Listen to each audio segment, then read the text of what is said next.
You know, social media sites are kind of the rage. I just came back from out of the country, and Facebook is one of the biggest things down in the islands.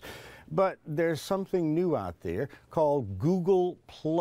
I don't know much about it, but this young lady right here, we're talking about Crystal Washington, social media strategist.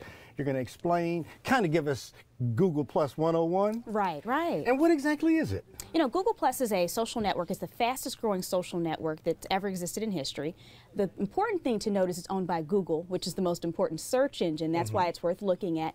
But basically, it allows you to connect with people based on like interest and basically things that you want to discuss. But wouldn't you find that under other social media sites as well? Well, you would, but each social network's a little bit different. Social networks are a lot like kitchen appliances. You don't say you don't need a refrigerator because you have a stove and a microwave. So they all do something a little bit different, and Google+ is unique. Okay.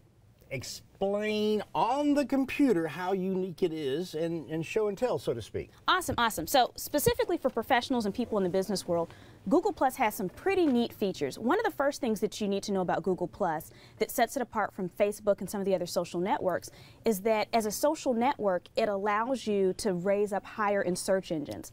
So in other words, if you're trying to get your website higher up, or if you're trying to appear in search for jobs, Google+ is the place you need to be. So it kind of moves you up front. Yes, it moves instead of you being in the back. On page 13 where no one looks. Okay, I hear you. The next thing about Google+ that's interesting is you're able to connect with people based on interest. You know, if you think that being on Facebook is where you see a lot of mundane things that aren't that interesting, Google+ is where all the brilliant people hang out. This is where the game changers hang out, the experts hang out, and so you can have some amazing conversations and stay atop of industry trends.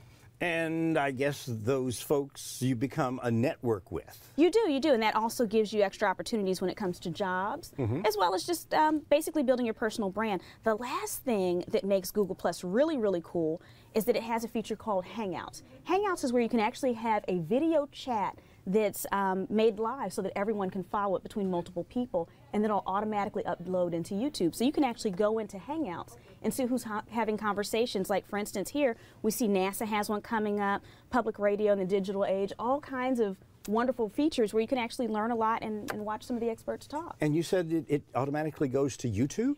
If you do a Hangout yourself, it will automatically upload itself into your YouTube account, which YouTube is also owned by Google, and that will raise you up in search engines again. So if you own a business or if you're professional and you want to be found, Google+ is where you need to be. Oh, okay, but what if you don't want to be uploaded onto YouTube and you just happen to be in this particular part of Google+? Well, you can remove it, but remember, it's only uploaded if it's your Hangout. So you're wanting to be seen on this video, so then it goes into your YouTube account. So it's your video. Okay.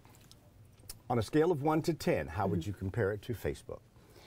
They're really not comparable. They're very different. Facebook is where you can meet most of your friends who you already know. So Facebook has critical mass. It has over 1 billion people. Google+ only has 350 million, but at the same time, they don't meet as often on there. So they're very different. They have different purposes. Facebook's not going to help you as much with search engines. Depends on what you're trying to accomplish. The average person should check it out.